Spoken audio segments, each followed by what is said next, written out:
O'zbekiston Prezidenti g'alabaning 80 yilligiga bag'ishlangan tantanali tadbirlarda ishtirok etdi. Assalomu alaykum qadrli mehmon, videodan to'liq xabardor bo'lish uchun videoga like va podpiskatsiya tugmalarini bosib qo'ying. O'zbekiston Respublikasi Prezidenti Shavkat Mirziyoyev Rossiya Federatsiyasi Prezidenti Vladimir Putinning taklifiga binoan 9-may kuni Ikkinchi jahon urushidagi g'alabaning 80 yilligiga bag'ishlangan tantanali tadbirlarda ishtirok etdi. Qizil maydonda g'alaba paradi bo'lib o'tdi. Tadbirda Xitoy prezidenti Si Zinpin, Braziliya prezidenti Lula da Silva, Misr prezidenti Abdulfattoh Assi, Belarus prezidenti Aleksandr Lukashenko, Qozog'iston prezidenti Qosim-Jomart To'qayev, Qirg'iziston prezidenti Sadir Japarov, Tojikiston prezidenti Emomali Rahmon, Turkmaniston, Mo'g'uliston, Kuba va boshqa davlatlar ham qatnashdi. Ikkinchi jahon urushidagi g'alaba millionlab insonlarning jasorati, matonati va fidoyiligi natijasidir. Bu ulug' maqsadga erishishda ko'p millatli O'zbekiston xalqining ham salmoqli hissasi bor. Urush boshlangan paytda respublikamiz aholisi 6 million nafardan ziyod edi. Urush yillarida 2 millionga yaqin o'zbekistonlik frontga jo'natildi. 538 mingdan ziyod kishi jang maydonlarida halok bo'ldi.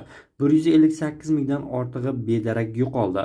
Ko'rsatgan mardligi va jasorati uchun O'zbekistondan 214 mingdan ziyod askar va ofitser jangovar orden va medallar bilan taqdirlandi.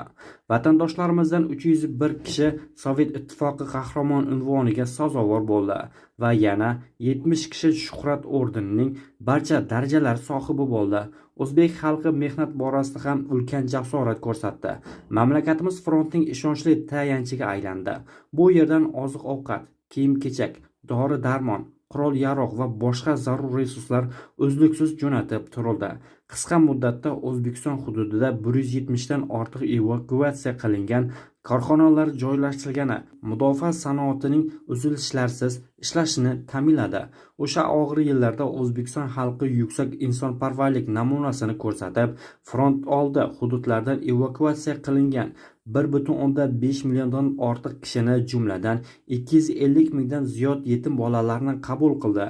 O'zbek xalqining urush yillaridagi jasorati xalqaro hamjamiyatda keng e'tirof etilmoqda. Mamlakatimizda ham urush va mehnat fronti qatnashchilarining xotirasini abadiylashtirish, faxriylarni ijtimoiy qo'llab-quvvatlashga alohida e'tibor qaratilmoqda. Toshkentda Ulug'bor G'alaba bog'i yodgorlik majmuasi ham barpo etildi.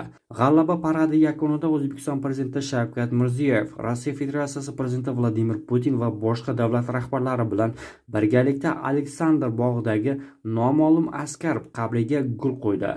Ushbu yodgorlik g'alaba yo'lida mislsiz jasorat ko'rsatgan va jon fido qilgan millionlab jangchilar, jumladan O'zbekiston farzandlari xotirasiga o'rnatilgan. Marosim 1 daqiqalik sukut hamda faxriy qorovul va harbiy orkestrning tantanali yurishi bilan yakunlandi.